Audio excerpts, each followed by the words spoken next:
So today's video will be about the power of choice, mainly in deciding your outcomes. And that seems pretty obvious. Like, yeah, of course, like your choices will lead have con action. Your actions have consequences and you'll experience those consequences. That's a pretty simple like concept to understand. It's the basic, it's just life, right? However, what again, um oftentimes we think when we're making we think that our choices are limited to what we consciously do, right? When we're talking about like shaping your reality and shaping um and we're talking from a metaphysical like point of view, uh your your choices are not only limited to what you are consciously aware of. They are also like, for example, your breathing, right? You're not aware, most of the time, you're not aware, you're not conscientiously breathing. You're not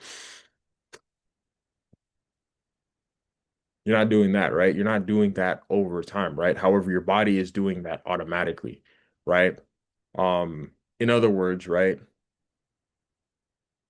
In a way, it's automatically making that choice to breathe unless something goes wrong within the system of your body. And in fact, most of your thoughts and emotions work this way as well, right? Like your mental, right? Or this is why I like your mind, right? I believe it's something around like mo majority of your thoughts. Like I believe it's something around like 80 to 90%. Don't quote me on that, but I believe it's something around like 80 to 90%. 80 to 90% of your thoughts are, let me look it up actually, just to be just to be certain. How many of your thoughts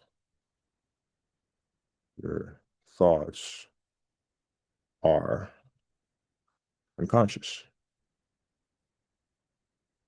Oh, so it's actually more, 95 to 99% of your mental processing, according to AI, according to Gemini AI here in Google, is unconscious, right? So your conscious is handling literally your consciousness is your conscious mind is handling like less five, like oftentimes 1 to 5% of your mental activity.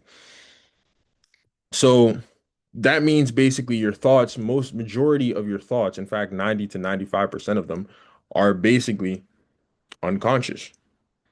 And majority of your emotions, right? Your emotions, right? You feel them, or what you feel on a regular daily basis is not, right? It is oftentimes triggered from it's the same thing with your thoughts, right? It can be triggered from different traumas, different negative experiences, a variety of different things in life, right? You feel them unconsciously. You don't necessarily like, for a lot of people, they just feel like they might feel anger, right? Uncontrollable rage, and they just act, right? They don't necessarily know how to harness and channel it. But basically, the universe. So from that aspect of things, most of your choices are unconscious. Like when you think in terms of the metaphysics as in terms of like the universe processing, your actions and deciding what consequences to give you, right? It is deciding mainly from the unconscious thoughts, emotions, and actions that you take, right? Like, for example, you breathing regularly and not even thinking about it, right, is just your body naturally sustaining itself, right? Now, if you stop breathing naturally, you have to do you have to do something like that. That means something has gone wrong within your within something's wrong, right? That means something's wrong. Um, Something is going wrong within your physical body, right?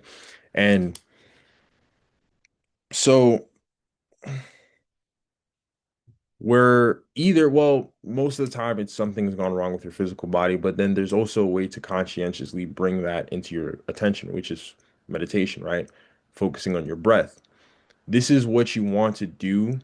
Um, this is what you want to do pretty much with any unconscious action, right? And this is why meditation is so critical and important because again, most of your life is determined by unconscious choices you are making, right? You are choosing actively in the sense that you are doing things that result in consequence unknowingly. You are not aware of what you're doing, right? So the only way to the only way to basically fix that is to bring it into observation, right? Is to bring it into observation and then repetitively um bring it into observation and repetitively, if you want to change it, choose the opposite, right? So for example, let's take the breath, right? Because the breath is something that's some like it's a choice that you are making, your body is making you are making unconsciously, right? You're not necessarily like you're not making like you're not putting thought power behind your breath. Even right now, it's just like I'm breathing, but I'm not really like thinking about breathing. I'm just breathing, right? So you either draws upon your attention when you're in a really bad situation, like let's say you're in like let's say I'm drowning underwater, right? And right, I'm sunken underwater, right? And it's like then I'm really concentrating.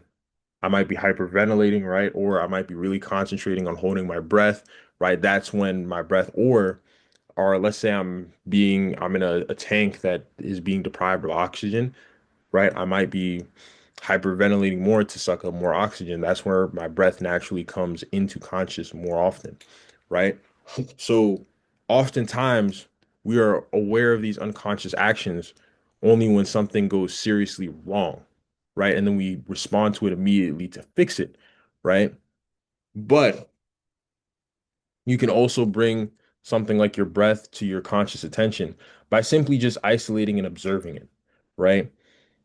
So again, with meditation, you just simply sit there, close your eyes, and just observe your breath. And then slowly observe your breath, and then you'll naturally bring it to your attention, right? And so when it comes to that practice, right, you also have to do this with your thought and emotion, right? Because your thought, you are naturally always thinking, right? Even when you're not like having like a mental like conversation, right? You're saying like, you're not necessarily spewing words, you're always thinking thoughts, right? You're always associating meanings. You're always associating meanings to experiences. Like you're always your mind is always associating feeling with experiences and language, right? So it is always assigning some sort of like emotion, if that makes sense, some sort of feeling to an experience or language that you're constantly interacting with, right? And just reinforcing that and replaying that. And so the way to observe it is simply to, right? Like the theta wave state again is the wave state or the theta frequency is like the state I believe you have to be in to sort of naturally observe your subconscious thoughts or more of your subconscious thought. That's when you'll really start to see your thought and how you think and observe your thought and then be able to conscientiously redirect or change it.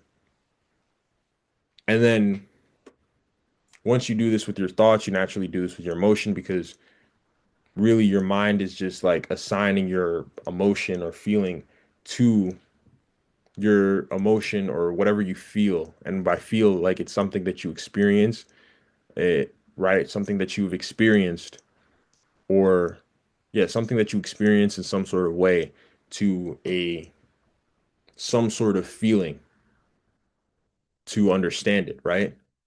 Or some sort of, how do I put it?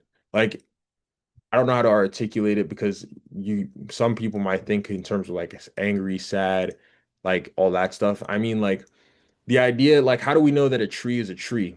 We know that a tree is a tree because we've collectively experienced a tree having the properties of a tree, if that makes sense.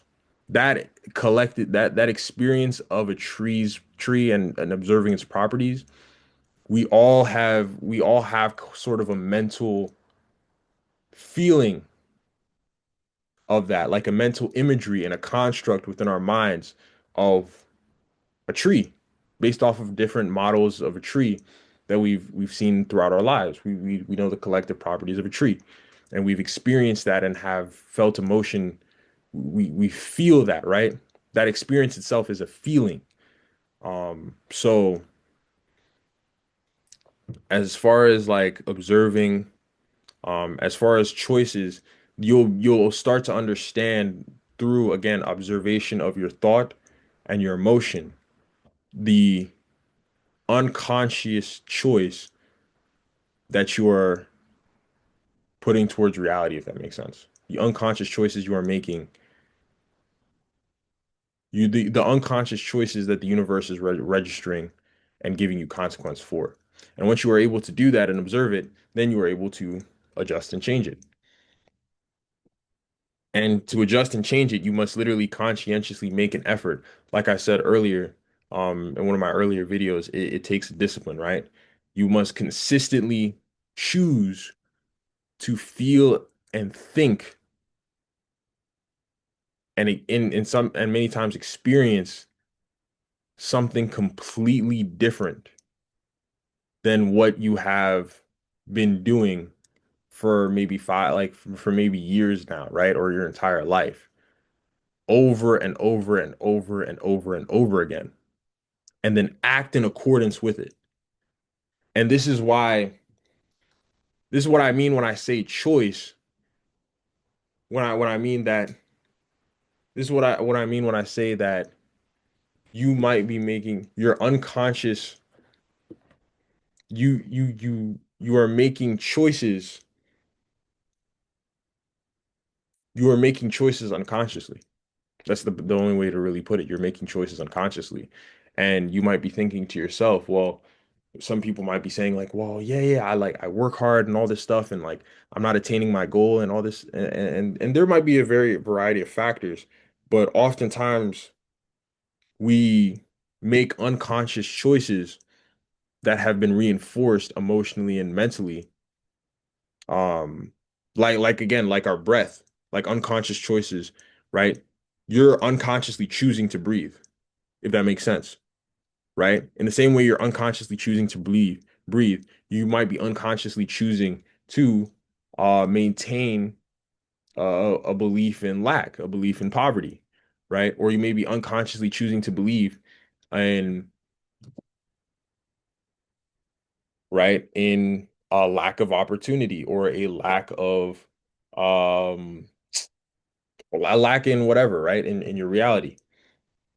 And so that perpetual choice, right? That belief in itself is a perpetual choice that you are making that is sending a signal out into the universe, a signal out into God. And so you must become aware of your unconscious choices. And the way you do that is become aware of your mind and emotion, primarily through meditation. And I'm not just saying just to meditate, there's also frequencies such as the theta wave state.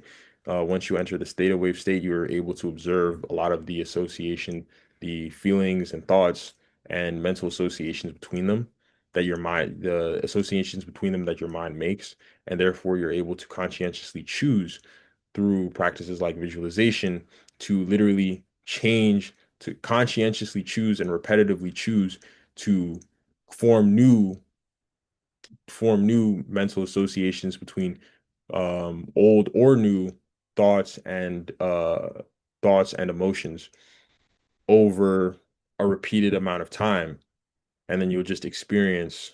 a completely different, you'll start to see things align with the like you'll start to see things with outside of yourself align with those mental associations uh between those new or old thoughts and actions, right? And once you repetitively choose to do this, right, that choice, that quote unquote choice, you're choosing from a much more powerful source. Um you're choosing to recalibrate your unconscious thought and emotion. And once that recalibrates, then you will experience way like different consequences. You will experience different effects.